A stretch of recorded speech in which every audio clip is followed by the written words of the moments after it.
aí? Como é que vocês estão? Sejam todos muito bem-vindos a mais esse Pod From Nothing, aquele podcast aleatório, com pessoas aleatórias para falar sobre coisas aleatórias num dia aleatório da sua vida. E hoje a gente não tá num dia muito especial, na real, porque é um dia que nós temos casa cheia com um monte de pessoas diferentes e pessoas que são visitas, por assim dizer. Eu acho que não dá nem pra eu Aliás, vou começar com os habitantes desta mesa e depois a gente parte pra falar das nossas visitas. Então vou começar falando dele. Aquele cara, aquela pessoa gostosa, saborosa, que dá vontade de fazer uma canja com ele. Senhor Lucas Pacheco. Opa, tudo bem? Hoje é especial demais. Hoje esse pod aqui tá me proporcionando uma coisa maravilhosa, que é discutir questões que me incomodam ao ouvir um certo tom de autoridade sobre certos assuntos. E ainda fazer isso compartilhando com pessoas que sim podem falar muito melhor do que eu presencio no dia a dia. Que são essas mulheres aí, lindas e representantes do nosso podcast. Falando em coisas maravilhosas, nós temos mais um habitante da nossa mesa, que é o senhor Gubardoca. Olá, estamos aqui. Eu ficaria mais quietinho hoje, né, porque a mesa está muito bem cheia hoje e o papo vai ser bem legal. Por falar bem legal é assim, por que eu apresentei os meninos hoje? Porque hoje nós contamos com uma maioria feminina na nossa casa, e isso é muito raro. Então eu vou começar pedindo para minha querida Sofia se apresentar. Boa noite, sou Sofia, de Belzonte, sou, bem-vindo. Seguindo a Sofia, a outra delícia da mesa, Violet. Olá, boa noite, gente. Sempre um prazer estar aqui, ansiosa por hoje. Eu também tô, viu, Violet? Tô ansioso e com um pouco de medo, porque eu já tô vendo um monte de gente aparecendo e falando pro Lucas que ele não tem lugar de fala. Mas a gente já entra logo nisso daí. Vamos apresentar as nossas queridas visitas. A minha deliciosa Praciane. A Pracy. Por favor, Pracy, agora vamos ver. Capricha na sua frase de efeito. Oi. Basta? Oi, gente, sou a Pracy e eu tô preparada pro fight hoje.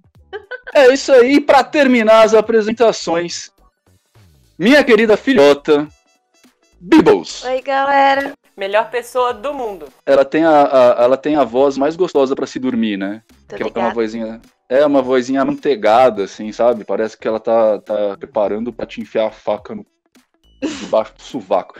Enfim, pessoas, só para que vocês entendam e vamos passar a vinheta logo. É o seguinte, o Lucas no nosso podcast passado, cujo link estará aqui embaixo na descrição, não importa onde você esteja, falou que solicitou, depois que nós entramos no assunto de violência com a mulher, contra a mulher, essas coisas todas, solicitou que nós fizéssemos um podcast só para falar do papel da mulher na sociedade, não só com relação à violência doméstica, essas coisas todas, mas também de representatividade, também inserindo aqui o pessoal do LGBTQI+, e toda essa galera aí para falar um pouquinho a respeito dessas mazelas todas que essas pessoas sofrem. O Lucas, como psicoterapeuta, vai falar um pouquinho sobre isso e nós vamos trazer essas mulheres lindas e maravilhosas para falar um pouquinho sobre esse assunto. Então agora eu vou passar a vinheta e logo em seguida, querido Lucas Pacheco, entra na sua vez, meu querido.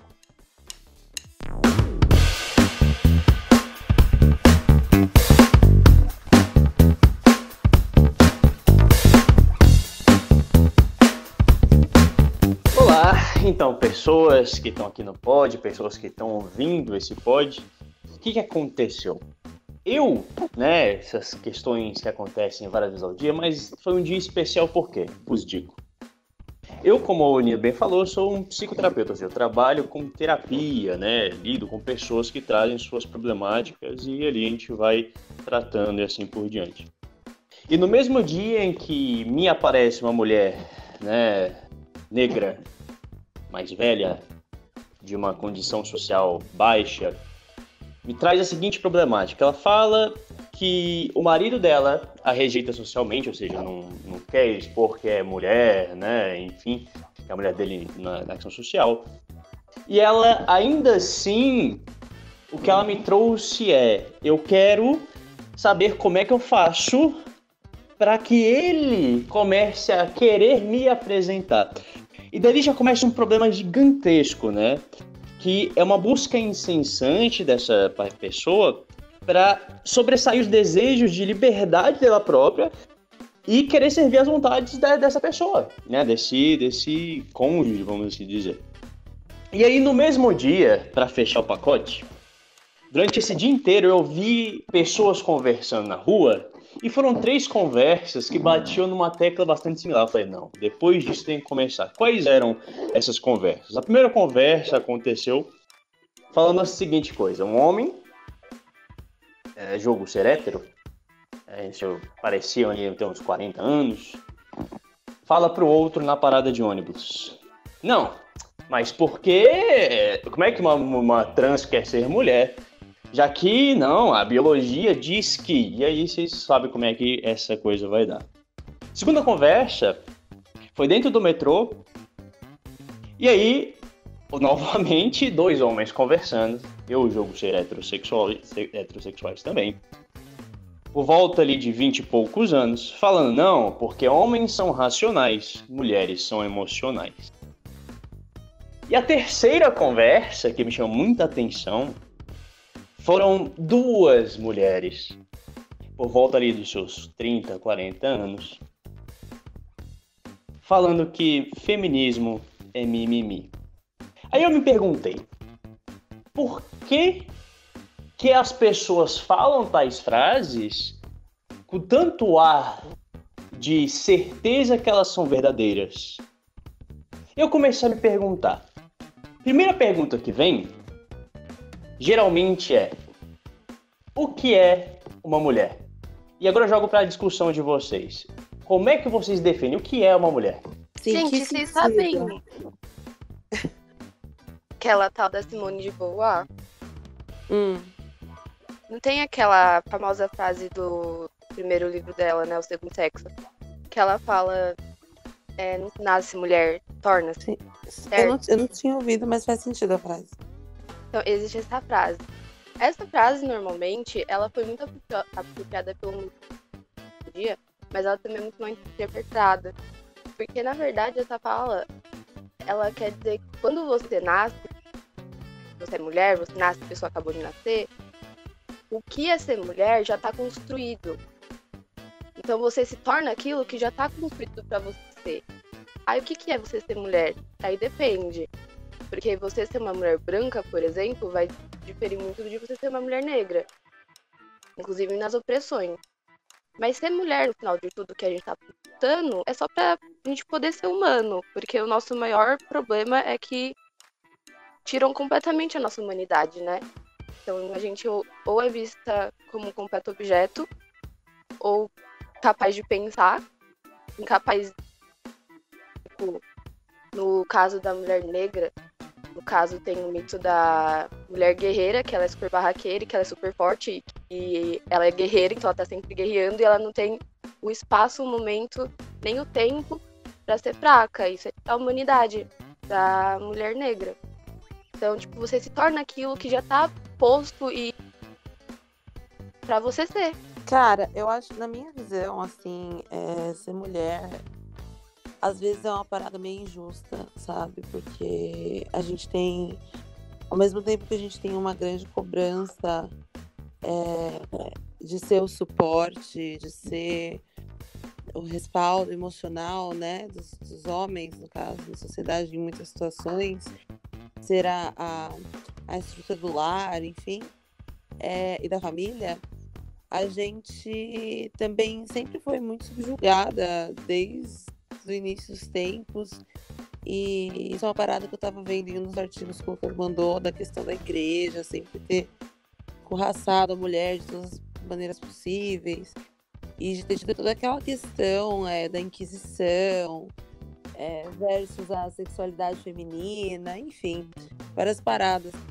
E até os tempos de hoje, onde a mulher, por mais que tenha uma grande responsabilidade, né, dentro de casa, enfim, ainda assim a gente é vista como objeto, né, descartável muitas das vezes, que por mais que tenha conquistado várias coisas, vários direitos da sociedade, a gente ainda é muito nivelada por baixo, assim, não tem uma igualdade em muitas questões aí de como a gente é vista perante a sociedade. Então, às vezes, é meio injusto mesmo. Mas já não mudou bastante? Eu não sinto isso. Acho que é uma parada que tá mudando e que vai demorar mais 1 ou 2 gerações pra, sei lá, como várias outras questões. Questões de mulheres, questões de homens. Eu concordo com tudo que vocês falaram, assina embaixo. Mas eu também adiciono que ser definida como mulher ao nascimento também traz benefícios, privilégios. Principalmente no caso da mulher branca. Sim, concordo. Sim, total. Bom, gente, muito legal. A minha primeira linha de raciocínio, quando me perguntei o que é uma mulher, eu fui logo pelo óbvio, né? Por que eu fui pelo óbvio? Porque o óbvio me traz ranço, me traz realmente um ódio. Porque o óbvio nunca é tão simples como as pessoas tendem a pensar que é. E o óbvio qual que é? Para você falar de mulher, no óbvio da cultura, eles vão pro lado biológico, então macho e fêmea, então vão para a fêmea. Então o que seria essa fêmea? Seria aquela que reproduz, a que tem órgãos genitais femininos, esses órgãos reprodutores, hormônios, etc. Só que aí eu me deparei com uma problemática. Se existem toda essa forma de agrupar, então, num grupo chamado fêmea, essas reproduções, a gente percebe na literatura científica que existem diferenciações genéticas e que acontecem. Diferenciações hormonais entre próprias espécies, então talvez o que é considerado macho precisa de tomar um hormônio para ser de acordo com o que é denominado macho, fêmea também, então existem essas problemáticas. A problemática maior é o caso do intersex. Por quê? Porque o intersex ele gera bastante artigos, e um deles eu coloquei lá atrás no grupo, dessa complexidade das problemáticas da intersexualidade, que é saber definir exatamente o que é. E além disso, ainda escolher por qual local andar.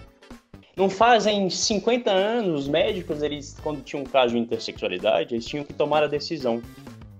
Parece mais com um menino ou parece mais com uma menina? Corto esse pênis ou eu fecho esse canal vaginal? Isso, a partir daí, fez com que as pessoas dessas criaturas que aí foram crescer com toda essa identificação por um outro indivíduo terem problemas bastante pesados, que gerou morte de vários, suicídio de vários, né?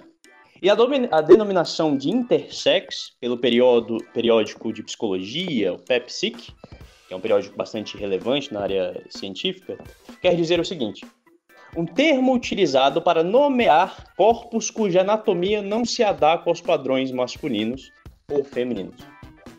Você percebe, então, que a gente tem uma problemática aí? Que, na verdade, a fêmea, o macho, o homem e a mulher são ideais. São ideais que são impossíveis de se atingir, de chegar ao ideal perfeito. E aí vem a minha primeira crítica a Platão. Porque essa idealização provém do pensamento platônico, do mundo das ideias, do que se eu enxergo o que eu entendo como homem aqui no meu campo visível, ou mulher no meu campo visível, né, essa ideologia lá em cima no mundo inteligível, então tem a perfeição disso aí. De tudo que a gente vê aqui são apenas sombras do que seria, então, aquela questão do simbólico. Então, todas essas nomenclaturas que você está trazendo, macho e fêmea, mulher e homem, provém de um simbólico, ou seja, apenas existe na palavra, apenas existem na forma como a gente coloca num texto ou num significante. Então esse simbólico, ele realmente coloca como se fosse possível atingir uma coisa que é impossível. E já que a gente entendeu então aqui agora que biologicamente falando, não existe um consenso, mas sim uma idealização, a gente entende que essa problemática é uma questão construída, uma questão social, não é? E aí eu pergunto para vocês, se é construído socialmente, e o social provém da moral, né, ou seja, provém das leis, do que é conhecido culturalmente, como que isso surge então? Da onde vem essa moral? Daquele que ganha a guerra. Peraí, deixa eu ver se eu tô entendendo, porque pra mim não ficou muito claro o link da pergunta com a sua afirmação depois, e é uma questão minha. Você começou perguntando o que era mulher, e aí, tipo, todo mundo levantou coisas que nada tinham a ver com a parte biológica em si. Depois você trouxe a parte biológica e afirmou que não existe... eu vou colocar nesses termos, me perdoem se eu estiver falando coisa errada, me corrijam, inclusive. Não tem macho e fêmea, que isso seria uma construção idealizada, porque a gente tem a questão do intersex.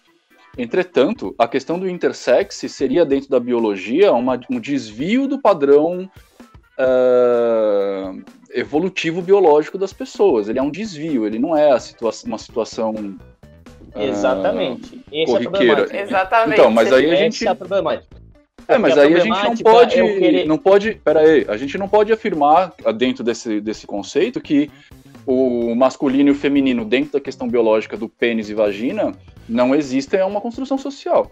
Podemos, pela questão do simbólico. Quando a gente traz para uma questão de estudos, Nino... aí é simbólico, não é biológico, aí eu entendo. É calma. Tanto na biologia, nessa vastidão de seres, não existe um padrão único. Existem várias nuances em que as pessoas tendem a idealizar e separar em duas grandes caixas. Isso ali é impalpável, porque não existe um ser perfeito e adequado a essa caixa. Os seres todos, eles têm eles destoam entre si. Então, se a gente faz por os padrões que você acabou de falar, então são fora do padrão, a gente está automaticamente, pela palavra, excluindo essas pessoas. E esse é um problema. Então a gente também não pode falar que somos humanos. What? Porque o humano também é um padrão dentro dessa lógica que o Lucas está falando, e não existe um humano perfeito. Então, de novo, eu não estou aqui falando que essa é a minha política. Eu só estou pegando o argumento que você deu e trazendo a problemática. Olha, eu acho que... Eu tinha uma pergunta pro Lucas, na verdade. Pessoas com síndrome de Turner, Klinefelter, elas são consideradas intersex? É que, tipo, dentro da biologia tem várias áreas, incluindo a genética. E é meio que complicado analisar as coisas só pela genética, mas é um jeito de analisar. Tipo, seriam as mulheres aquelas pessoas que têm os cromossomos sexuais XX e os homens XY? Mas as pessoas que têm anomalias, entre aspas, cromossômicas, e são só X, XXY, e etc, etc, etc. Então, mas é isso que eu tô falando que tava com problema no argumento, Sophie, porque se a gente for pegar...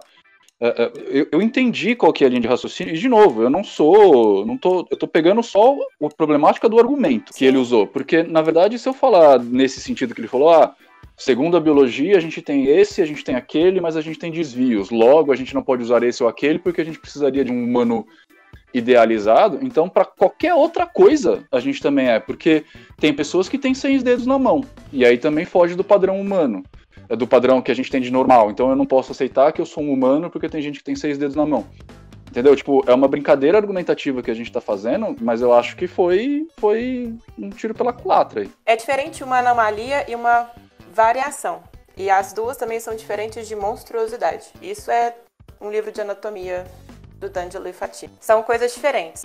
Anomalia, variação e monstruosidade. Então, o conceito de homem e mulher cairia na variação anatômica. Tipo assim, todas as pessoas do mundo têm variações anatômicas. E anomalia já cairia em certos casos. Claro que eu posso estar errada, mas, por exemplo, síndrome de Klinefelter, síndrome de Turner, síndrome de Down. Pra mim são 2 campos diferentes, saca? Saca, Nina? Então, por exemplo, uma pessoa com 6 dedos é uma anomalia genética, não uma variação. Saca? Ok. Não, ok, mas isso eu entendo, mas isso ainda continua ferindo o argumento que o Lucas trouxe. Por quê? Porque, Lucas, se você tá usando um argumento biológico para falar assim, a gente tem o grupo A e tem o grupo B. Né? Mas a gente não pode assumir que grupo A e grupo B são grupos A e grupo B, porque existe intersecção entre os dois, existem curvas fora, padrões fora da curva.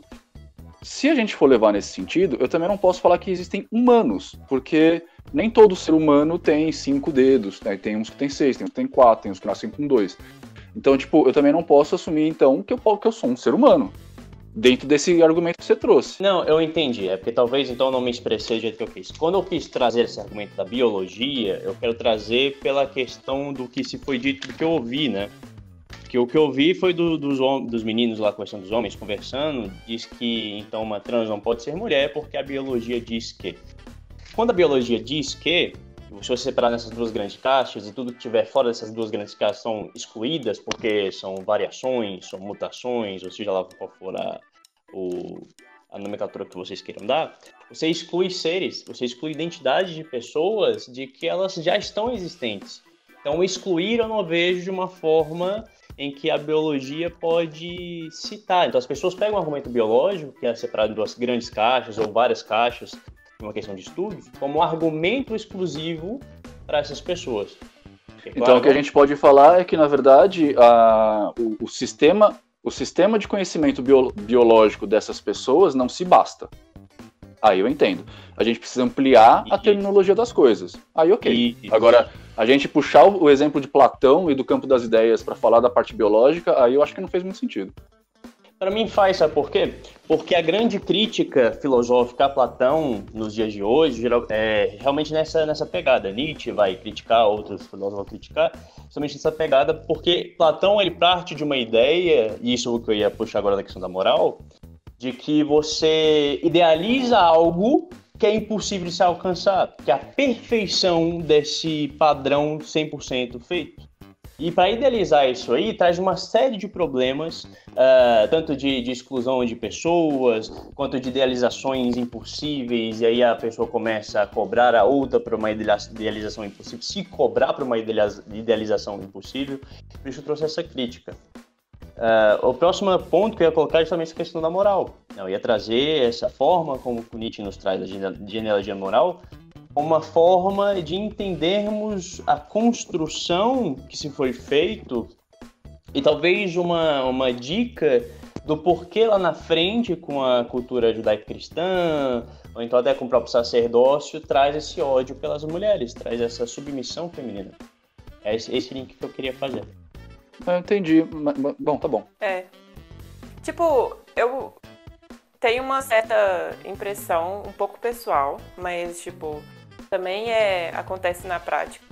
Por exemplo, quando uma mulher trans precisa passar por assim na sociedade, ela precisa de fazer muito mais alterações corporais e comportamentais do que um homem trans para poder passar na sociedade, saca?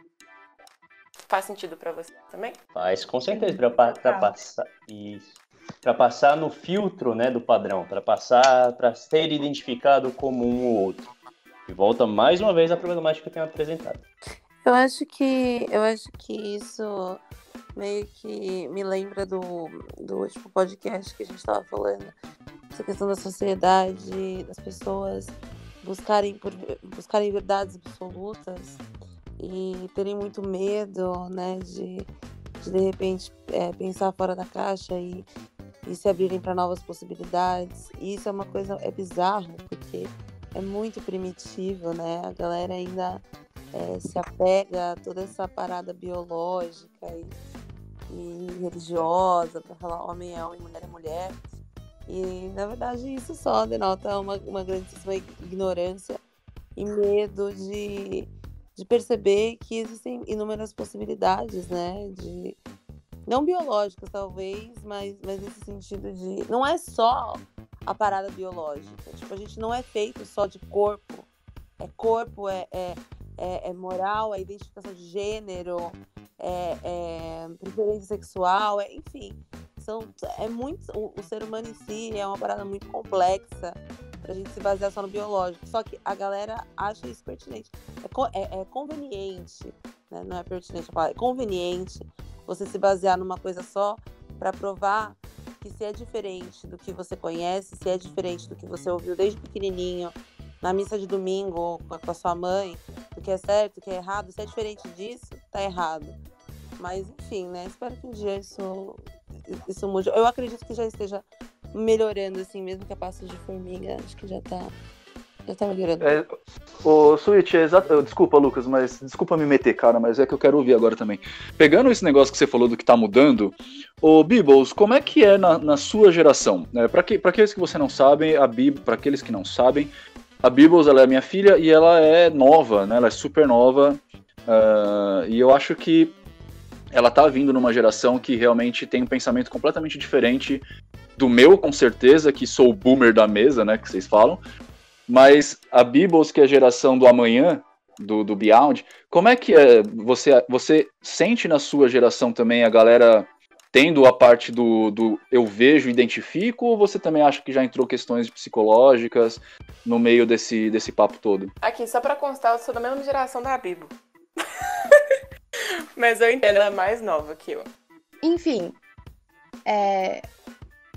um dia desses eu esbarrei numa menina, que ela é biologicamente uma menina, mas ela falou que ela não gosta dos peitos dela, porque ela simplesmente não gosta. E como ela entende que ela ter ou não peitos não faz dela menos ou mais mulher, que ela vai retirar, se ela tivesse a oportunidade, porque ela não gosta. Então, tipo, na minha geração, eu vejo que isso tá muito mais... É um campo muito mais aberto, sabe? Porque também tem pessoas trans, por exemplo, homens trans, que eles são extremamente femininos. E eu entendo, muitos dos meus colegas e das pessoas ao redor de mim entendem, e ele entende que ele ser feminino não torna menos homem. Porque é só feminilidade, é só um traço. E você acha que outras pessoas da sua... Isso é seu? Ou seja, você e esses casos isolados, eles enxergam as coisas assim? Ou, tipo, por exemplo, na sua sala de aula no Kaká, quando a turma inteira tá de boa, não tem esse tipo de papo idiota? O meu grupo de amigo é quase metade da sala. Eu não tenho muito contato com as outras pessoas. Mas, se você for nas redes sociais, que a minha geração basicamente tomou conta, que é o Twitter e o TikTok, por exemplo, você vai ver que tem muita gente com o mesmo pensamento. Eu não tenho certeza se você for pôr em números, é a maioria, a minoria, se é a mesma pessoa na minha faixa etária que tem o mesmo pensamento. Mas eu sinto que é bastante. Lucas, então o problema é a gente, velho. A gente tem que morrer. Mas eu acho que tem muito a ver com a idade, né? Mas você fala a gente em que sentido, Aninha? Desculpa o preço. No sentido de nós mais velhos. Não, mas é isso que eu tô falando. Não que tem que morrer. Tem mesmo, tchau. Não, mas eu acho que quanto mais a gente vai vendo e vai incluindo pessoas que a gente não estava acostumada quando criança, porque pra mim sempre foi.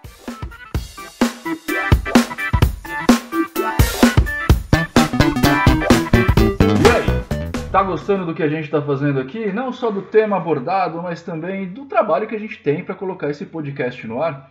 Então, dá sua força pra gente, curte e compartilha isso daqui, não importa se você tá no Spotify, no SoundCloud, ou se você tá no YouTube ou em qualquer outra plataforma de podcasts para você estar ouvindo. Curte, compartilha, fala para seus amigos ouvirem, para essas coisas todas, porque isso dá um apoio gigantesco para que a gente continue juntando essa galera aqui, de forma aleatória, para fazer um podcast aleatório sobre assuntos muito sérios, pelo jeito.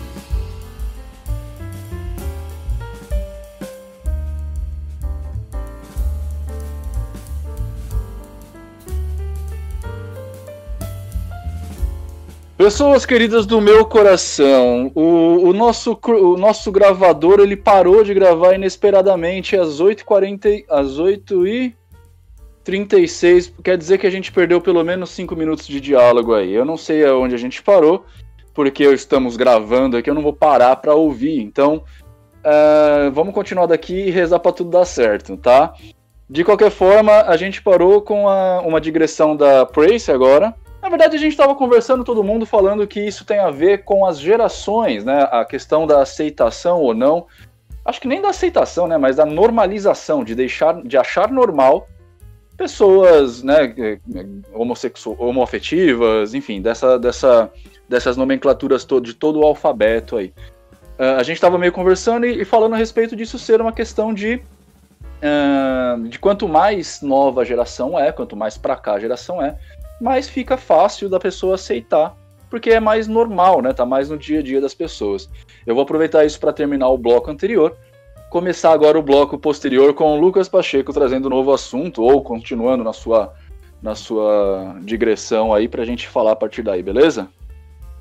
Senhor Lucas Pacheco. Então, eu acho que o ponto máximo, né, a máxima que a gente pode tirar disso tudo, é que nós temos um grande fetiche por controle. O ser humano, desde que é ser humano, ele tenta controlar tudo, né? Com medo do não controle. As coisas que a gente não pode controlar são aquelas coisas que nos dão medo. O outro, né? O futuro, a morte, são tudo questões que a gente não pode controlar e nos traz medo. Como nós nos comunicamos de forma simbólica, essa forma de colocar em caixinhas, ou que a gente chama de categorias, né? Homem, mulher, trans e assim por todas as nomenclaturas possíveis, é bom numa parte de estudo, de compreensão, porque assim facilita o nosso diálogo uns com os outros, porém, a minha problemática eu trouxe lá do início, eu vejo que ela só está sendo cada vez mais trazida junto com vocês, é que quando nós criamos categorias, as pessoas que não se veem nessa categoria, elas se sentem excluídas. E aí causa um problema social. Quanto mais a gente vai vindo, né, conforme o futuro vai passando, descobertas científicas, vendo que o que antes a gente entendia que era só isso, vem trazendo mais coisas, né? A questão da homossexualidade traz como uma questão também ligada à genética, não como uma perversidade, uma escolha como no passado se acreditava. As pessoas que vêm nascendo nas novas gerações, elas costumam então ter acesso a mais noções que talvez até o boomer aí, Nina não teve na sua época, e é mais difícil porque nós vamos enraizando esses conhecimentos. O ponto que eu mais trago, essa construção simbólica do certo, do errado, essas idealizações, né, de qual é a perfeição daquilo outro, elas são criadas de acordo com os costumes, com a moral. E aí, antes disso acontecer, eu sempre quis me questionar nessa minha forma de pensar do que aconteceu lá no início, de pensar por onde essa construção social ou moral ela acontece. E eu não achei uma forma melhor, obviamente vocês podem vir com questões muito melhores aí talvez, mas eu não achei forma melhor de explicar essa construção moral do que Nietzsche, quando nos traz a genealogia da moral, né? Ou seja, como que a moral foi construída. E, bom, antes de eu prosseguir e dar um pouco do exemplo dessa construção moral, vocês querem acrescentar mais alguma coisa? Boomers são seus pais.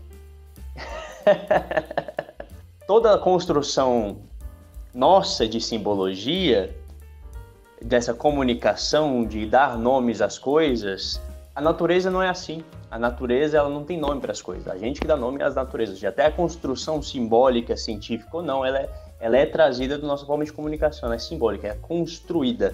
Então, já que é construída, ela não é uma coisa que já nasceu assim, né? Uma coisa estática. Então, ela vai mudando conforme a nossa cultura. E a cultura traz a moral, né? Porque a cultura é formada dessa moralidade e vice-versa.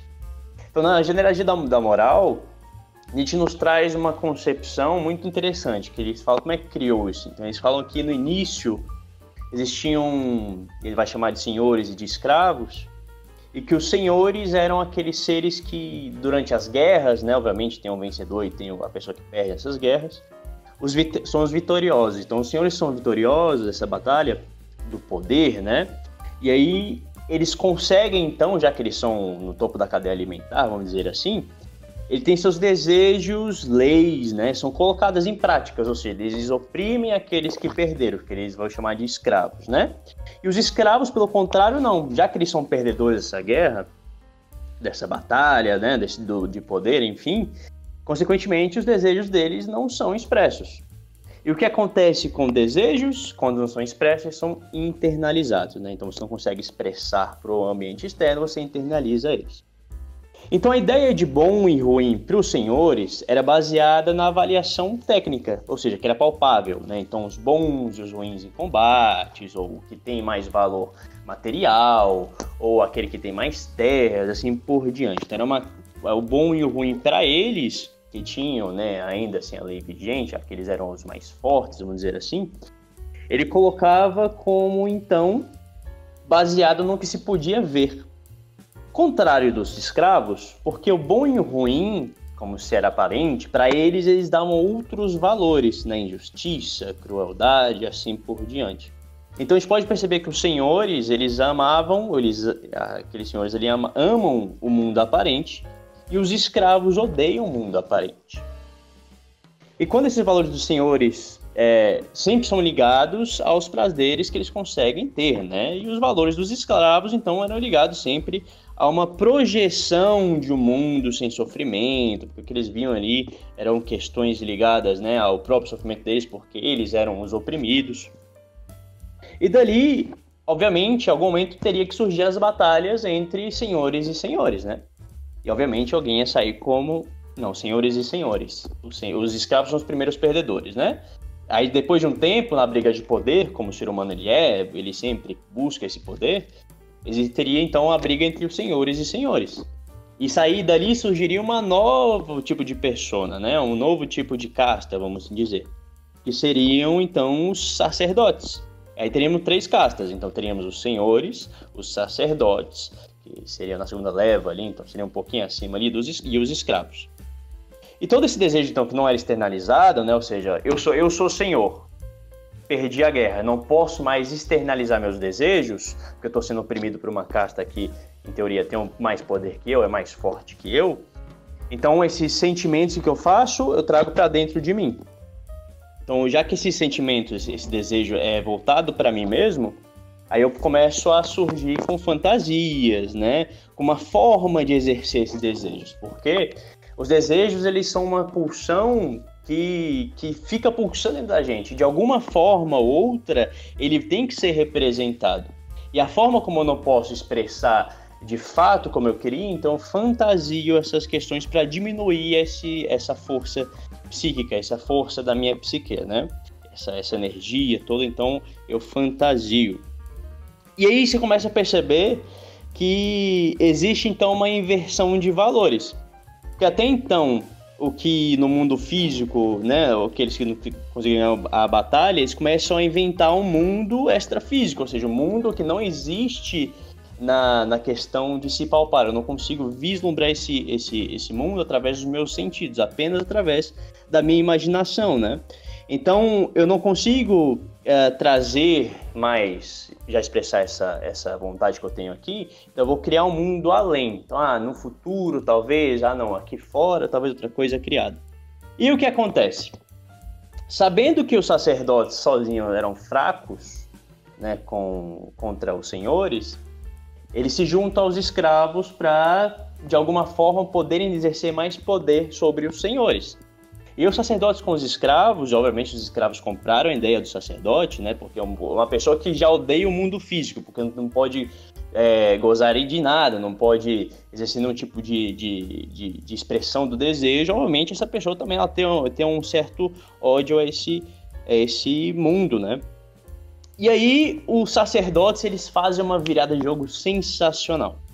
Porque já que tudo era ligado a um adjetivo, ou seja, relativo a alguma coisa, subjetivo a alguma coisa, eles fazem uma solução assim brilhante. Aí eles criam um substantivo. Porque apenas o substantivo ele já é existente, ele não é relativo a nada. Então ele cria, em vez de ser uma subjetividade de bom e ruim, eles criam o bem e o mal, já que são são substantivos concretos, né? E aí, quando o sacerdote já cria o bem e o mal, eles começam essa criação do que seria a moral. Então eles criam um mundo em que o lugar aparente, o observável, ele já não é mais o lugar do que os valores deveriam ser considerados, ou seja, não é mais lugar legal, não é agora, como eu tenho um poder mais, exercer um poder maior, já que eu não posso ganhar no mundo aparente, eu crio o bem e o mal, e eu posso agora fazer com que as pessoas entendam que esse lugar que eu estou colocando para cima aqui, esse mundo extrafísico, ele não é mais... Ele é muito melhor do que o mundo aparente. Ou seja, eu que agora eu sou divinizado, vamos colocar assim, eu sei de um mundo muito melhor que esse mundo que eu consigo vislumbrar somente com os sentidos. Não, eu consigo vislumbrar um mundo muito melhor, né? O mundo em que lá as pessoas não têm sofrimento, né? Onde as pessoas são muito melhores, são mais fortes, porque isso aqui, tudo aqui que você está vendo, são somente sombras, somente formas de imperfeitas. Então eles mudam, eles colocam essa transvaloração, esse moralismo, e trazem às pessoas que não estão nessa valoração uma culpa, uma má consciência. Faz com que os seres humanos se envergonhassem dos próprios instintos e desejos. Então eles se falam, calma, então se eu for um senhor e colocar o desejo aqui para fora, então eu tô errado agora. Porque isso agora já não é mais uma coisa boa como era antes. Agora, isso que eu tô colocando para fora é uma coisa ruim, é uma coisa péssima. Agora eu sou uma pessoa mundana, né? Eu sou uma pessoa que só quer saber do mundo material. Isso tá errado, porque o certo agora é o que o bem nos diz, que é para além do material. É esse mundo extrafísico que agora existe, né?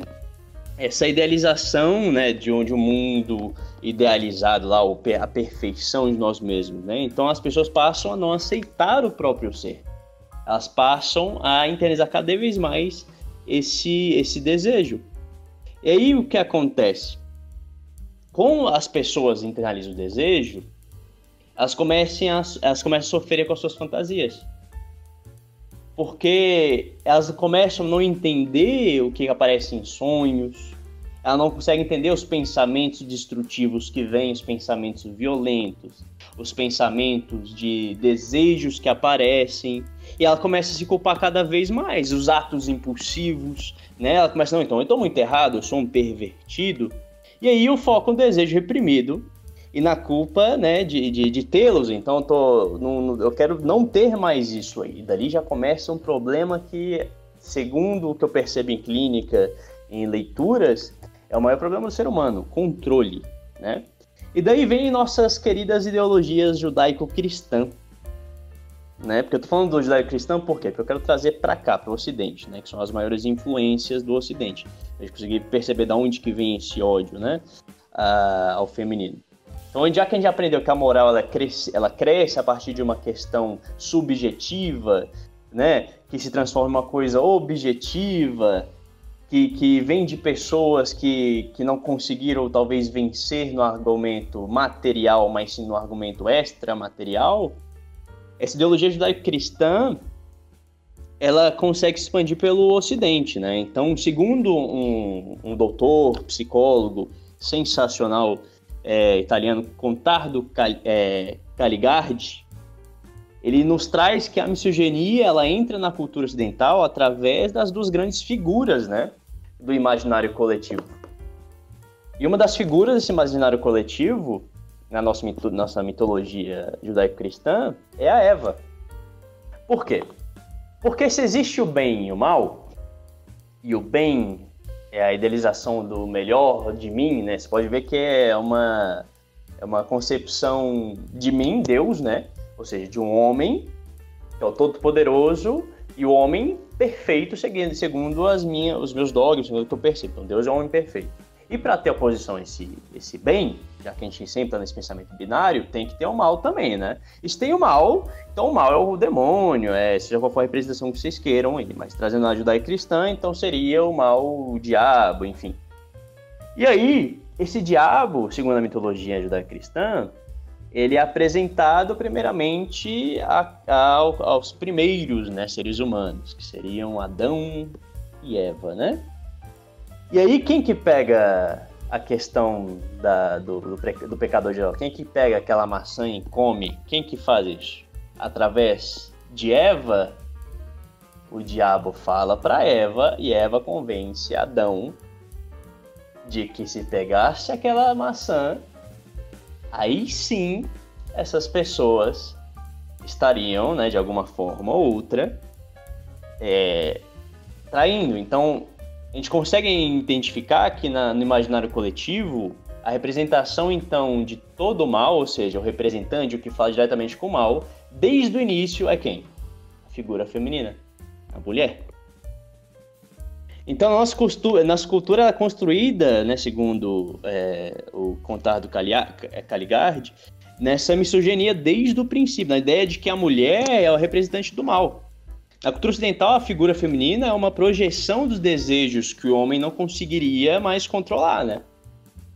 E essas questões vão se influenciando cada vez mais na questão ocidental. Uma justificativa para o homem, né? Isso a gente pode ver em Santo Agostinho, no discípulo Paulo, né? Na Bíblia. Questões que eram uma justificação para o homem, para justificar o mal que ele tem, né, nele. Ou seja, eu tenho mal aqui, mas quem me tenta sempre é a mulher. E a gente consegue perceber isso, inclusive, nos dias atuais, né? Junto ao Contardo, outra psicóloga, doutora, Maria Homem, fala sobre a dissociação sintomática, ou seja, as pessoas se dissociam e que as pessoas precisam queimar e perseguir aquela que nos faz funcionar e que eu entendo que eu não consigo controlar. Então, se esses homens que já estão numa questão moral judaico-cristã, vivenciando essa questão ocidental de pensar, a forma de pensar, tratando já desde o princípio a mulher como a culpada pela tentação daquilo que eu não consigo controlar, são 2 passos para o feminicídio, né? Porque essa ideologia de que quem tenta é a mulher, logo o homem ele não é culpabilizado dos próprios atos, é muito aparente no mundo de hoje. Já que a gente pega uma pessoa na rua que estuprou alguém e fala, não, mas porque ela tava com sainha assim? Ah, não, eu estuprei porque ela tava toda se querendo pra mim. Vocês percebem a conexão com o ódio ao feminino desde lá de trás da construção da moral? Eu me perdi no meio do caminho, desculpa. Vou ter que ser sincera que eu também. Ei! Mas eu entendi o final, eu entendi o ponto. Sim, o final eu peguei. Sim, eu também. Se eu for resumir aqui, gente, praticamente as pessoas que não conseguem colocar o desejo externalizado, ou seja, não consigo fazer minhas vontades no mundo aqui, porque alguma coisa me poda, me castra, porque existe outra conexão de poder maior que a minha, o que eu faço é internalizar esse poder, esse desejo, essa vontade. E quando eu internalizo, eu utilizo da fantasia, eu começo a fantasiar, criar coisas no meu imaginário para poder colocar esses desejos para fora. E aí o grande que é que em algum tempo da história, obviamente Nietzsche não fala de uma questão historiográfica, mas sim de uma forma de perceber, como talvez foi assim que criou, essas pessoas que imaginaram um mundo muito melhor e se propuseram como a intersecção entre o mundo mundano e o mundo que eles criaram lá em cima, a partir do momento que eles falam para outro aqui que não, vocês estão vivendo só de uma forma mundana, vocês estão errados, vocês são profanos. Ô, Lucas, pera aí, cara. Pera, Lucas, pera. O que o Lucas tá querendo falar é que, assim, em algum lugar da história, os homens que estavam controlando as coisas falaram assim, a gente precisa colocar a culpa das merdas em alguém, e colocamos nas mulheres. É isso que o Lucas tá falando. Mais ou menos. 40 minutos do que ele falou. Foi isso. Não é isso, não é simples assim. Ou, tipo, acho que o ponto, assim, é que, na verdade, os homens fizeram isso por quê? Porque eles tinham desejos que eles não conseguiam aceitar e externalizar de maneira saudável. Então, eles externalizaram isso oprimindo, controlando as mulheres. E a minha pergunta pra você é ir na contramão. O que aconteceu com as mulheres, com os desejos das mulheres, do ponto de vista da psicoterapia? Se o desejo reprimido dos homens se tornou repressão, o que aconteceu com o desejo das mulheres, que foram oprimidas durante todos esses... Você quer uma resposta simples e direta? Raiva. Sim. Por isso que é tão vigente a ideia feminista, é tão vigente essa raiva exponente ao masculino, a figura masculina. Raiva. Quando você é oprimido, é raiva. Não é isso que eu queria saber, sim. Mas isso me despertou uma outra... Isso me despertou uma outra dúvida, Sophie. Que é a mesma, só que do outro lado. Seguindo essa linha, essa trajetória de pensamento que você teve, Lucas, os homens, eles fizeram isso para suprimir seus desejos, enfim, eles não conseguiam trabalhar com isso e acabaram oprimindo as mulheres. Mas por que você tem alguma ideia do porquê que as mulheres não fizeram o mesmo? Foi questão de força física? O que foi? Então, o livro Sapiens, né, esqueci o nome do cara que agora, daquele autor israelense, não sei como é que fala, doutor, enfim, ele coloca que existem coisas na nossa história que não existem explicações ainda, são casualidades. Ele coloca uma série de possibilidades e coloca também contrapontos a essas possibilidades. Então não se sabe. Tem coisas na nossa história que a gente só pode julgar como casualidade. Aconteceu porque uma coisa aconteceu. Por que o Carlos Magno se tornou cristão? Não sei, porque alguém quis. Entendeu? Não, beleza. A gente tem uma... Na verdade, eu entendo bastante esse processo porque eu um tempo atrás, queria tentar entender por que a folha de maniçoba a gente cozinha por 7 dias e não por 6. E aí um cozinheiro que estuda esse processo falou assim, não, um dia alguém falou que era assim e assim foi. Ninguém tentou fazer diferente. Então eu entendo esse processo. Mas a grande situação desse bloco, talvez, que é o que seja legal a gente trazer, é essa construção. Ela foi feita, ela é real, ela existe e foi reforçada ao longo de milhares de anos. Aí eu tô falando milhares porque é bem provável que na época, sei lá, em 0 da nossa era já era assim, né? A minha grande questão, cara, é a seguinte: a gente, a partir dessa criação de milhares de anos que vem sendo enfiada na nossa cabeça, hoje em dia, já que vocês estão trazendo a questão do feminismo, da luta da mulher, né, essas coisas todas, como a gente consegue, nós que somos a geração, digamos, do meio, como a gente consegue explicar, e agora é uma pergunta para todas, como a gente consegue explicar isso para as mulheres? E assim, não necessariamente, menina, você tem desejo, tudo bem você ter desejo de ser dona de casa, desde que esse desejo seja seu, e não imposto a você como a forma certa de concorrer. Vocês têm alguma ideia de como fazer isso da melhor forma, sei lá? Complexo. Caralho, eu meio que me perdi. Eu não entendi, não é só você falar? Não sei. Não é só você... Essa que é a questão, porque uma das brigas que eu vejo entre mulheres e o feminismo é exatamente essa, porque as meninas falam assim, eu quero ter o direito de ser dona de casa. E elas não entendem que a luta do feminismo, a luta das mulheres, não é você não pode ser dona de casa, você tem que obrigatoriamente trabalhar fora. A questão é, você tem que fazer aquilo que você quer, e não aquilo que te deixam. Só que a nossa sociedade, em contraparte, cria nas pessoas uma certa ilusão do correto. Então, é colocado na cabeça das meninas que elas precisam ser donas de casa. Aí, quando elas chegam na vida adulta, elas acham que é isso que elas querem. Quando, na verdade, eu acho... meio que... Eu não sei do lado de vocês, mas eu acho que uma coisa importante é entender que o feminismo não é um movimento homogêneo. Muito bem. Nossa. Então vai ter vertentes no feminismo que vão condenar mulheres que querem ser dona de casa, mesmo que esse desejo seja dela, não seja imposto. Um dos maiores acontecimentos que você vê isso é com a depilação. Porque se uma mulher depila, ela vai ser enchida o saco num nível porque ela está deitando pro patriarcado.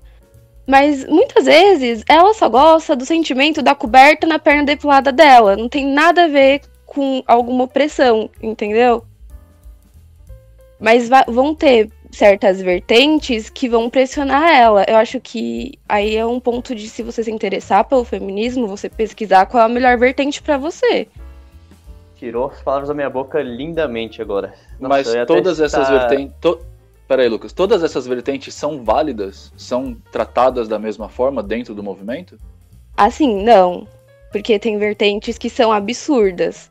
Que nem o feminismo radical. Eu mesma sou uma grande... Quem mas julga esse absurdo ou não? É você ter... É quem tem bom senso. Porque, por exemplo...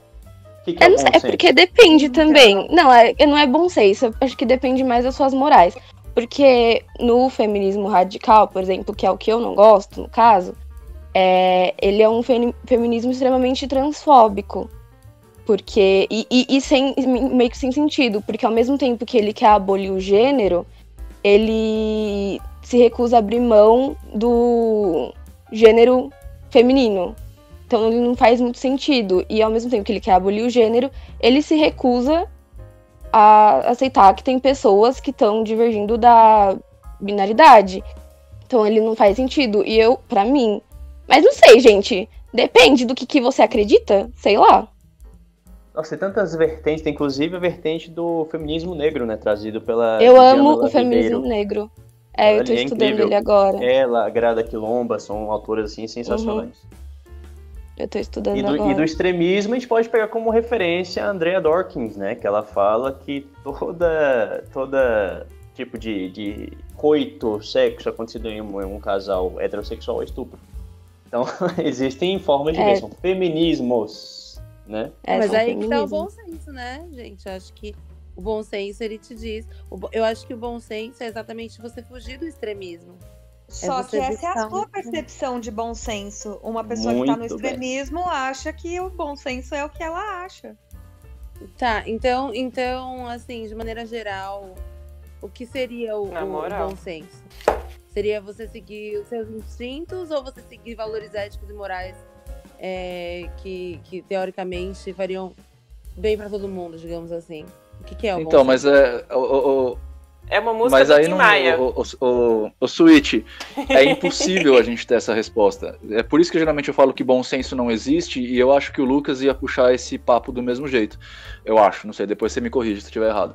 Mas porque o bom senso nada mais é do que você esperar que todo mundo haja do jeito que você vai agir. Então, tipo, isso não vai acontecer porque todo mundo tem uma condição cultural diferente. E por cultura aqui eu tô evocando Kant, tá? Eu tô falando de cultura, é a soma das suas experiências ao longo da sua vida toda. Então, por exemplo, a Beebles não tem a mesma capacidade de bom senso, o mesmo critério, para ser mais preciso, de bom senso do que eu, mesmo ela sendo a minha filha e ficando o dia inteiro comigo. Porque ela é uma mulher que é negra, filha de pai branco, e tem toda uma questão social envolvida nela que ela encara de outra forma. Ela teve informações diferentes. Então o bom senso dela já é diferente do meu. Então, bom senso realmente não existe. Bom senso é você esperar que o outro interprete a sua vida do jeito dele. Não, mas vocês dois concordam que é errado, por exemplo, matar um amiguinho porque ele é homem e se enxerga como mulher, ou não? Por que é errado, segundo você, Pres? Então, mas aqui a gente tá bom, a gente pode chegar nessa conclusão, mas tem gente que não... Enfim, não vai então, mas achar. aí eles fogem do bom senso, teoricamente. Do nosso bom senso. O bom senso. Olha só, o bom senso... o bom senso, ele, na nossa cultura ocidental, ele é trazido com os gregos, né? Então, o bom senso vem daquela ideia de equilíbrio, né? Então, aquela estética socrática, enfim. Mas quando a gente traz para as questões que você acabou de colocar, a gente vai para a moralidade mais uma vez. Quem cria moral, quem cria leis, geralmente é quem apanha. Geralmente é o cara que sofreu lá com os senhores. Porque a gente cria também dessa forma como Nietzsche nos coloca. Por isso que eu falo, existe um aspecto bom e um aspecto ruim. Existem formas de perceber de acordo com o que você percebe essa construção. Porque quem impõe lei, por exemplo... A partir do momento que surgiu a Lei Maria da Penha, foi a partir de uma pessoa que sofreu, foi lá e lutou pelos direitos para criar uma lei para que outras não sofressem. Você percebe que não foi um senhor a criar, mas sim uma pessoa que, nessa forma de colocar, como a gente colocou, uma pessoa que era escrava a tal organização. Então existe toda uma forma de compreensão disso aí tudo. Então, esse é meu critério pessoal pra eu achar que algum feminismo é sem sentido e lixo, que é se ele é excludente ou não. Porque não dá pra você lutar por um negócio tão universal que é mulher e você ser excludente. Sim. Tipo, não dá pra você... Que é um problema que eu encaro muito com o feminismo branco e que eu acabei achando muito conforto no feminismo negro. Porque as feministas brancas, querendo ou não, elas sofrem opressões muito diferentes e os discursos dela acabam sendo muito excludentes, porque elas estão excluindo vivências de outras mulheres. Só que elas são quem estão trazendo o feminismo pra grande... Sabe, elas são a que tem mais público. Corporações. Então, acaba excluindo. Então foi necessário que mulheres negras se juntassem e ao longo de vários anos chegassem no feminismo negro, que aí já é uma coisa mais inclusiva. Eu preciso fazer Aí uma vocês observação. escudem. Desculpa, Oi. mas é que eu preciso fazer uma observação antes que eu esqueça. Como feminista branca, eu tenho que falar uma parada que eu tive que aprender na minha vida. No geral, assim, a feminista branca, ela realmente tem essa parada de não, somos mulheres, somos todas iguais, enfim. E realmente a gente acaba esquecendo essa parte que a mulher negra sofre outros tipos de opressão, de fato. E o que eu percebi é que, assim, por exemplo, uma situação cotidiana. Dificilmente, numa entrevista de emprego, se tiver 5 mulheres brancas e uma mulher negra, e aquela mulher negra não for aprovada nessa entrevista ou sofreu algum tipo de preconceito, dificilmente as mulheres brancas vão se unir para falar assim: vocês fizeram isso com ela, então a gente também não vai aceitar essa vaga, vocês que se fodam, entendeu? Isso é muito difícil de acontecer, porque cada uma vai olhar pro seu umbigo. E na verdade não devia. Na verdade, eu acho que se as mulheres brancas se unissem também nesse sentido, e eu acho que isso significa sororidade. Nesse sentido se aplica ao lance da gente falar, não, somos todas iguais. Não somos todas iguais, infelizmente, mas eu acho que a gente podia, ou felizmente, né, porque salve a diversidade, mas digo, a gente tem essa obrigação de se juntar sim, e de abraçar outras causas também sim, e dizer, se você não respeita a minha irmã negra, você não me respeita também, e eu não pertenço a esse lugar tampouco. Sabe assim? Eu acho que isso a sociedade tem que aprender também. Mas enfim, foi só uma observação. Pode continuar. Já que deu um silêncio total aí, eu preciso falar um negócio com vocês. Eu tava esses dias, e por isso que eu achei tão legal a iniciativa do Lucas de trazer isso pra cá. Eu fui pegar a Bibbles na casa da mãe, trouxe ela pra casa e a gente parou numa padoca pra tomar um café. Porque a gente precisava conversar, enfim. E aí ela trouxe tanta coisa pra mim que eu nem imaginava que existia. Porque assim, primeiro, eu sou homem, né? Então eu faço parte do grupo que exclui, na real. Mas eu não consigo ter percepção, por mais aberto que eu seja, eu nunca vou conseguir ter a percepção de uma mulher sobre o mundo real, né?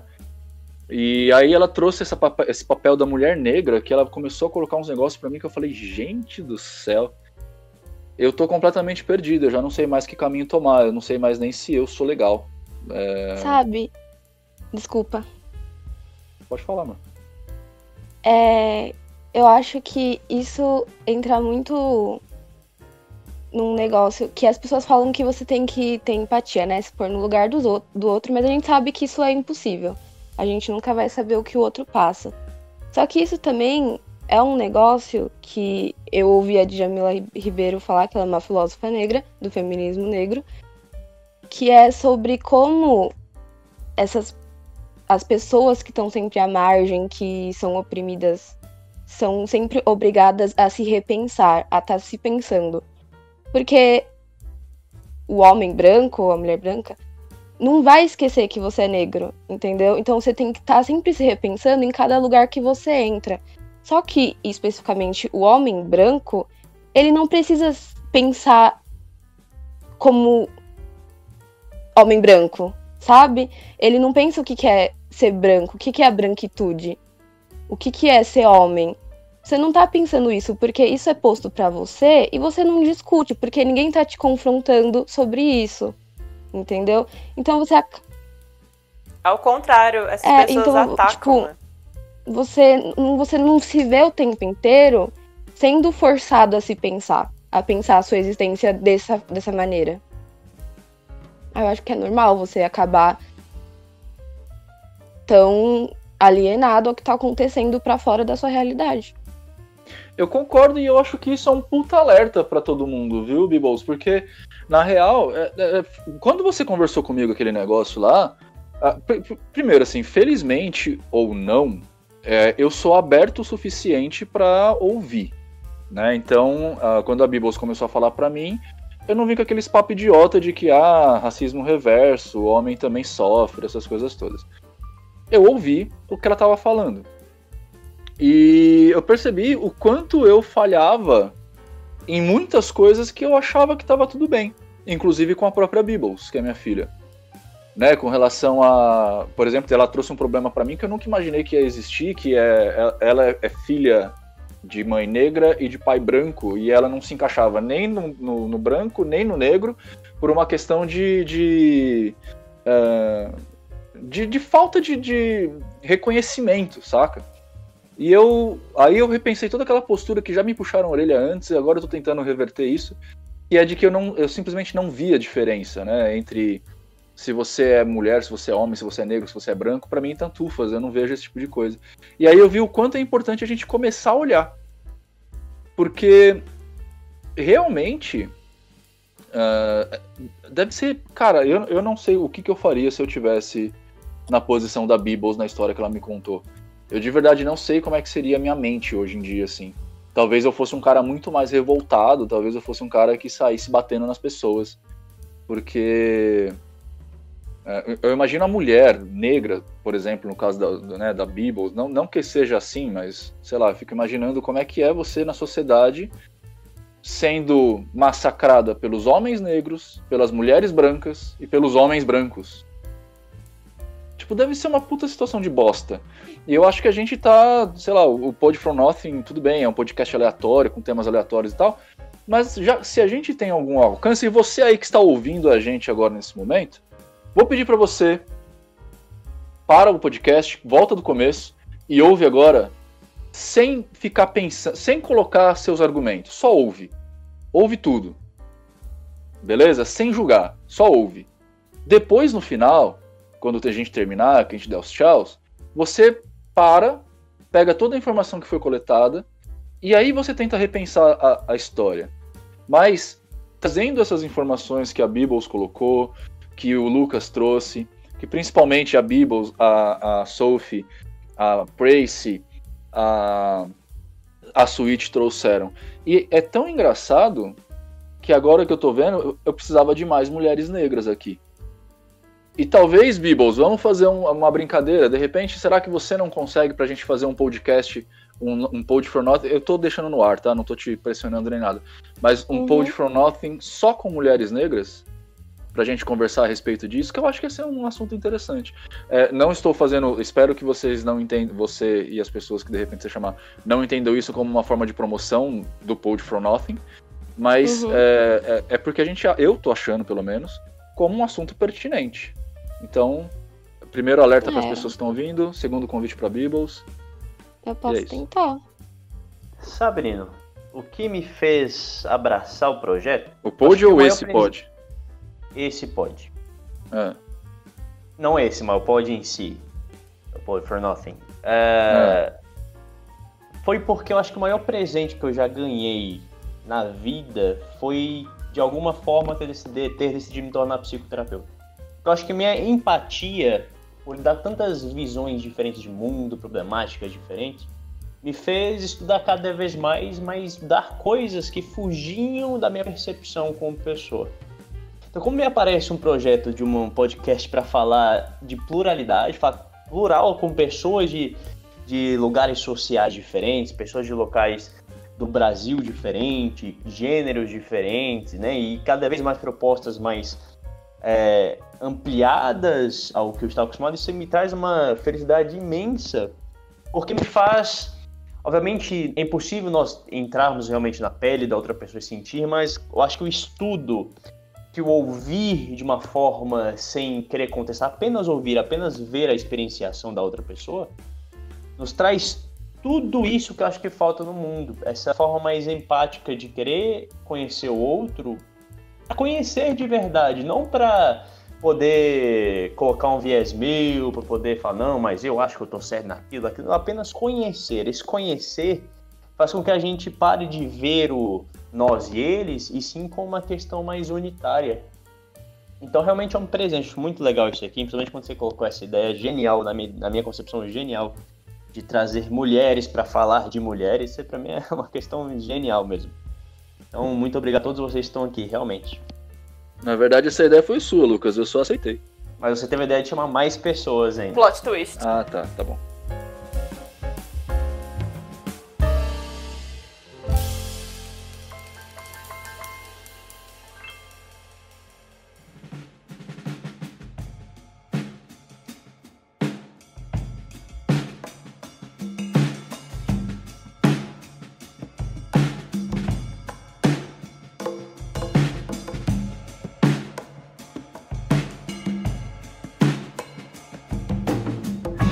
Já que a gente está falando, então, da questão de mulher, eu queria trazer primeiro uma fala, depois uma pergunta. A fala é do apóstolo Paulo.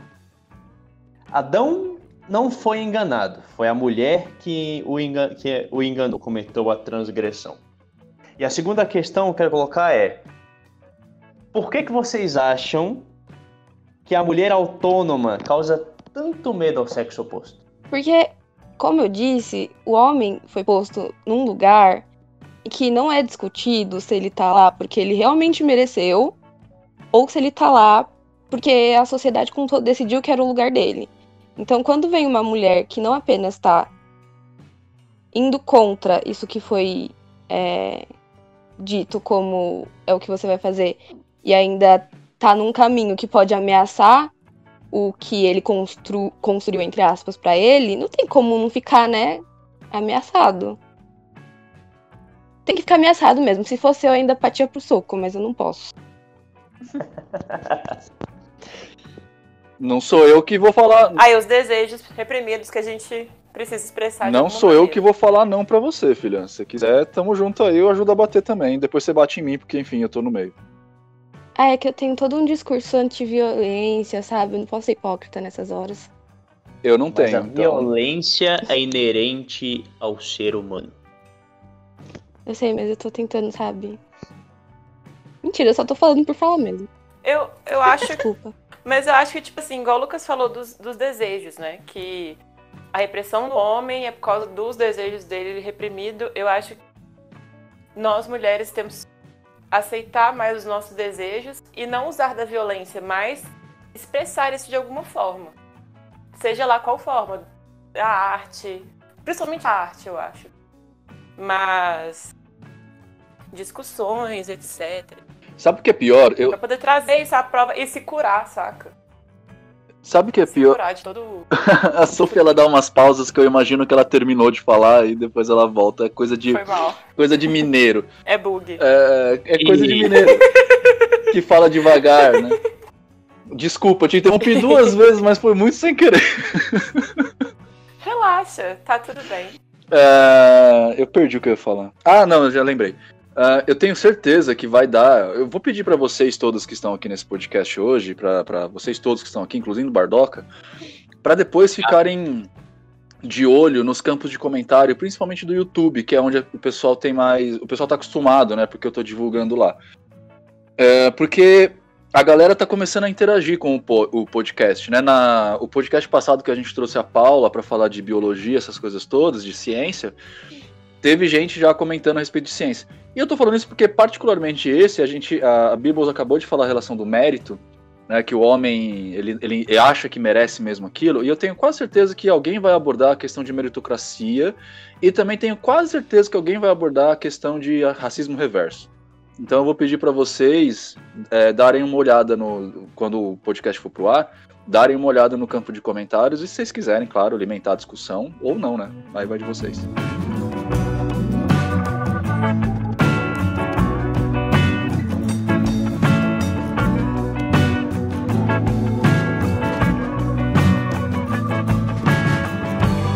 A minha percepção voltando ao assunto da questão, por que é tão, como posso dizer, tão visto como uma coisa ruim essa autonomia do sexo feminino, eu acho que é justamente esse medo aos próprios instintos, esse medo ao assumir que todos esses pensamentos considerados moralmente ruins, são da pessoa e não do bode expiatório, que no caso foi a mulher que surgiu, né? Então a gente pegar as bruxas, por exemplo, o que era uma bruxa? Será que toda bruxa geralmente era por magia apenas? Que ela ia pra fogueira, ou a bruxa era aquela terminologia para matar alguém que ia fora dos padrões ideais judaicos cristãos? Será que as bruxas que iam queimar eram mulheres mais autônomas, liberais, que até recebiam visitinhas de homem de vez em quando para transar, assim, sabe? E os outros falam, não, tá errado. Ou viúvas, né, que não continuavam com o próprio dor do somente ter perdido o homem. Então a submissão feminina ao homem, na nossa cultura, é praticamente uma lei, né, para o nosso imaginário coletivo, nosso, no caso dos homens, comum para que funcione o relacionamento entre homem e mulher. Porque desde a costela de Adão, né, a mulher ela é vista nesse nosso imaginário coletivo como um adendo que deve servir às vontades do homem. Se a gente for olhar hoje para a nossa cultura, quais são as formas ideais de um homem poderoso, rico? E os da mulher? Desejável, bonita? É só um adendo, vocês percebem que existe uma objetificação de um sujeito? Então nós temos um sujeito homem e um objeto mulher?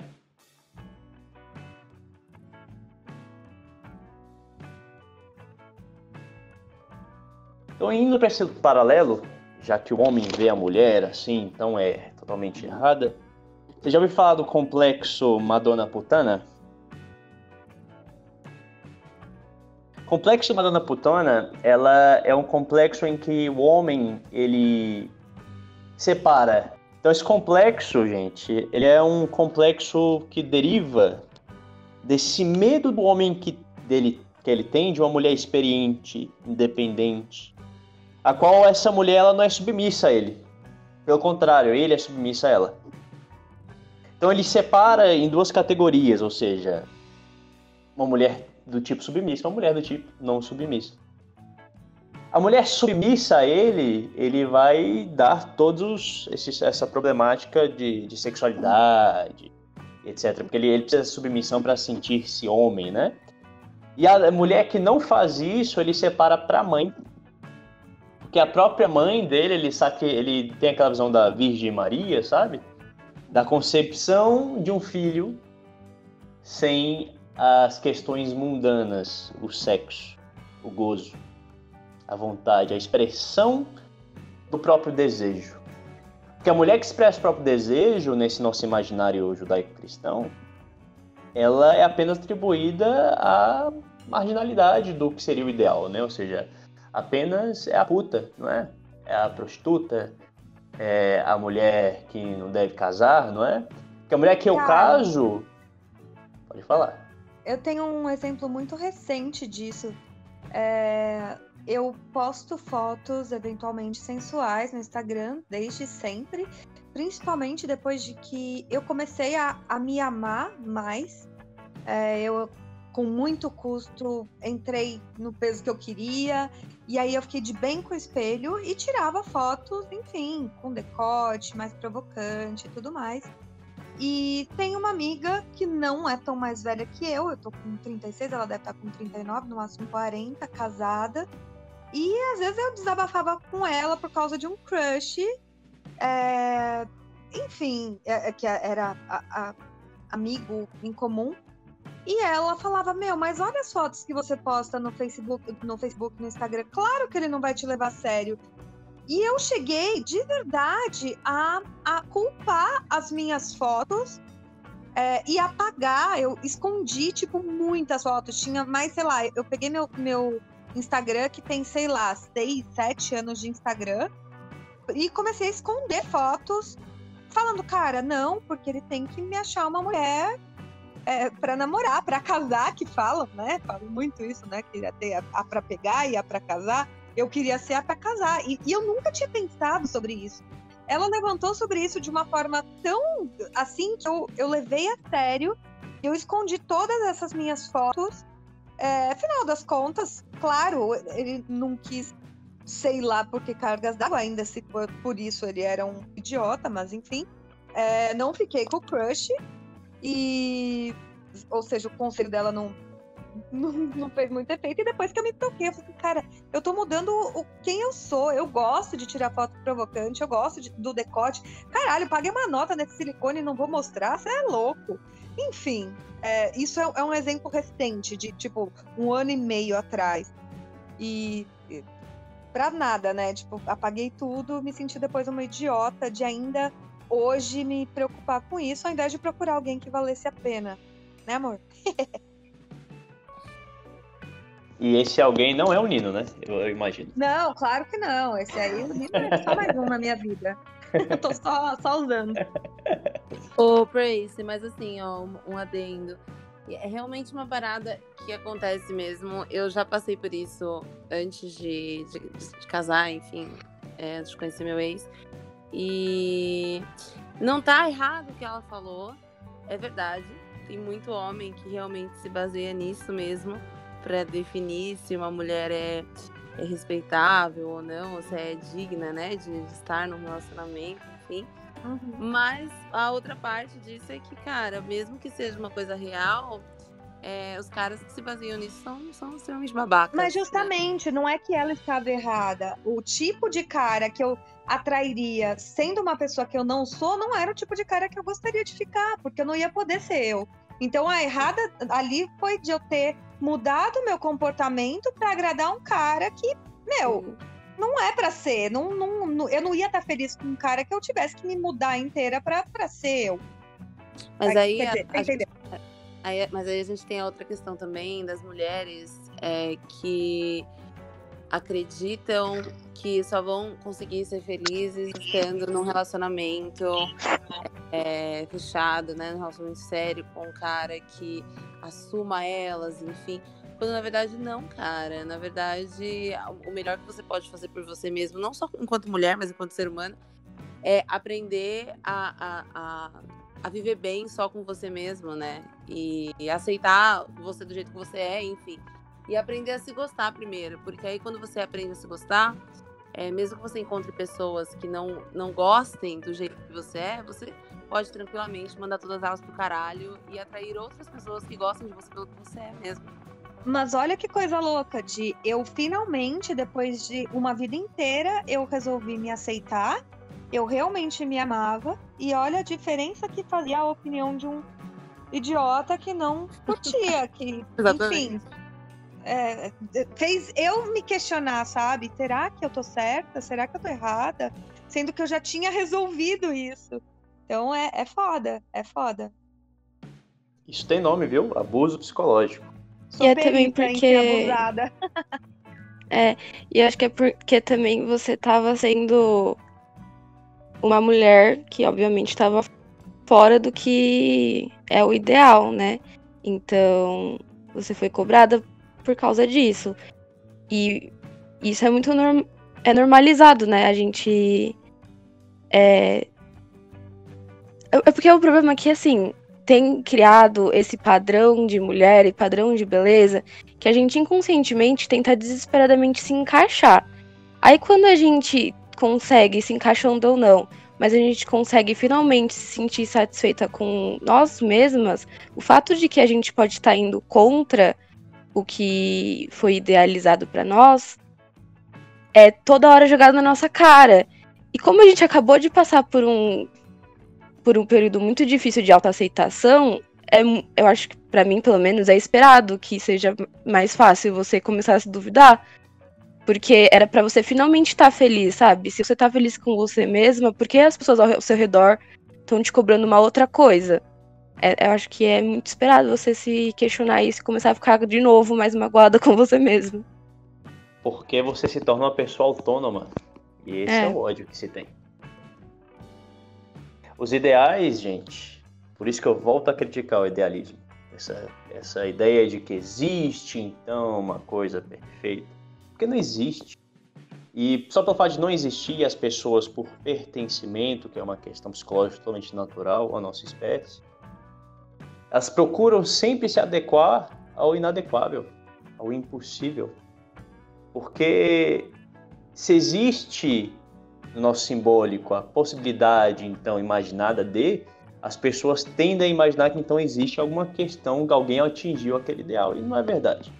As pessoas, elas inibem o próprio desejo e acabam sofrendo, né, ansiedades, depressões, aí você pode nomear qual for o tipo de distúrbio psicológico que vai aparecer, para se adequar a uma questão que não existe. E isso é a minha maior crítica, por isso que eu volto a criticar Platão, sim, eu entendo a forma que ele pensava, mas o decorrer disso aí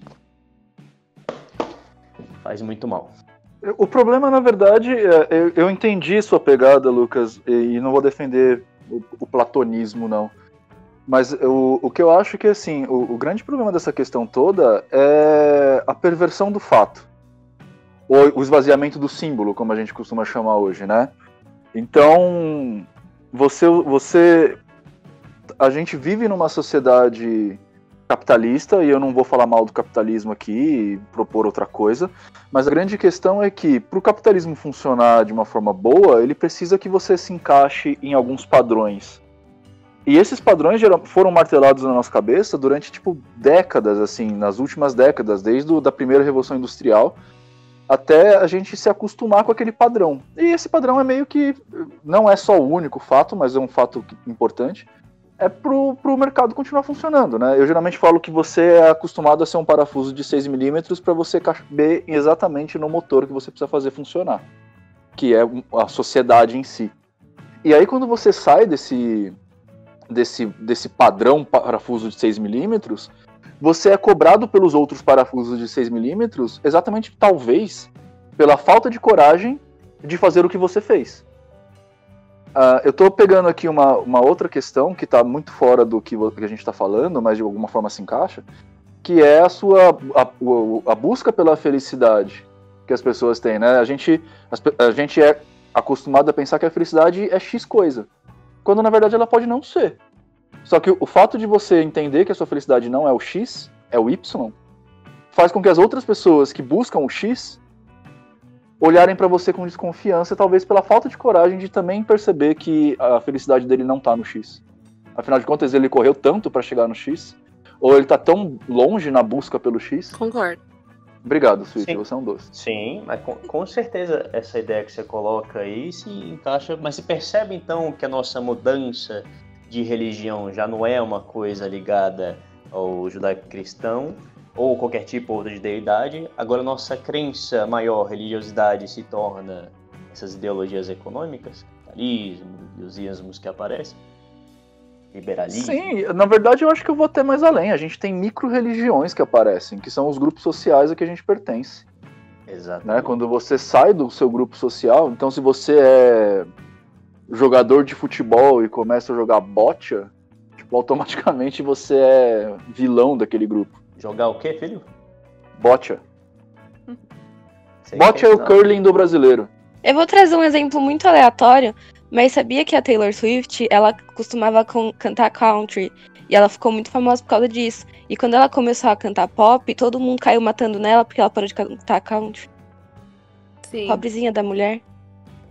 Sim. Enfim, é só isso. Eu não sabia da Taylor, mas... Cara, é muito base. Se eu parar agora de falar de magia no YouTube e começar a falar de política econômica, vão falar a mesma coisa de mim. Eles já se adequaram, eles já projetaram essa necessidade que eles já tinham na sua figura, e agora a sua figura tem que obrigatoriamente suprir tudo isso que eles precisam para ele eternamente. Exato. Assim como eu, há um tempo atrás, ouvi de alguns inscritos do canal: nossa, Nino, eu gostava de você mais antes, agora você tá mais calmo, mais tranquilo, eu gostava de você mais porra louca. Tipo, você nunca, na verdade, vai agradar todo mundo, né? Acho que a grande questão é, nesse paralelo em particular que eu tô falando, tá? Eu vou fechar toda a questão aqui nessa situação econômica, não mais na questão da mulher. Mas nesse paralelo em particular, eu acho que a grande questão é você tacar o foda-se e fazer o que você quer, sacou? E aí, se os caras vão reclamar, porque você nunca vai agradar todo mundo, mas em algum momento você vai agradar alguém. Então, segue a sua linha aí e faz o bagulho. E eu queria falar um pouquinho aqui no final, já que eu tô caladinho aqui, é que eu tenho um puta respeito pela a minha parceira Laísa, né? E sempre que entra nesse assunto sobre feminismo, sobre os direitos da mulher, eu me calo e ouço. E eu aprendo muito com ela. Então, hoje, especificamente hoje, eu tô calado não porque eu tô chegando na última vez, porque eu tô ouvindo e aprendendo, eu tô sempre aprendendo.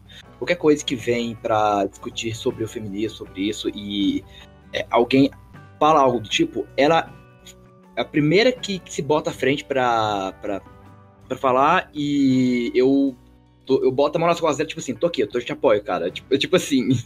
E eu queria deixar esse recadinho aqui pra ela, né? Não sei quanto se ela vai ouvir esse podcast, mas, cara, você é foda. Ela não tá ouvindo aí do seu lado? Não tá, não, ela tá na faculdade ali. Ah, não viu. Obrigada.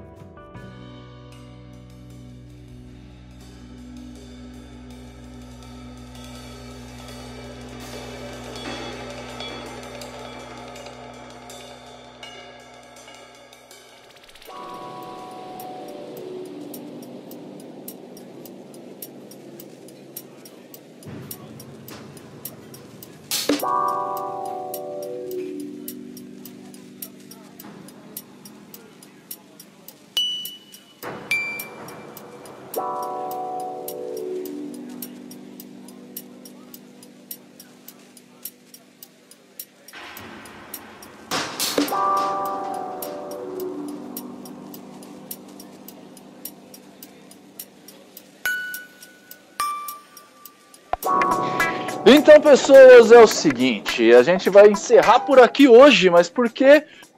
Porque essa mesa desse podcast é a coisa mais rara de se juntar do universo. Vocês podem ver, eu vou deixar só um pouquinho do áudio de fundo da Sophie, porque parece que a Sophie tá fazendo podcast com a gente enquanto ela faz faxina ou enquanto ela opera alguém, porque tá rolando um barulho de instrumentação.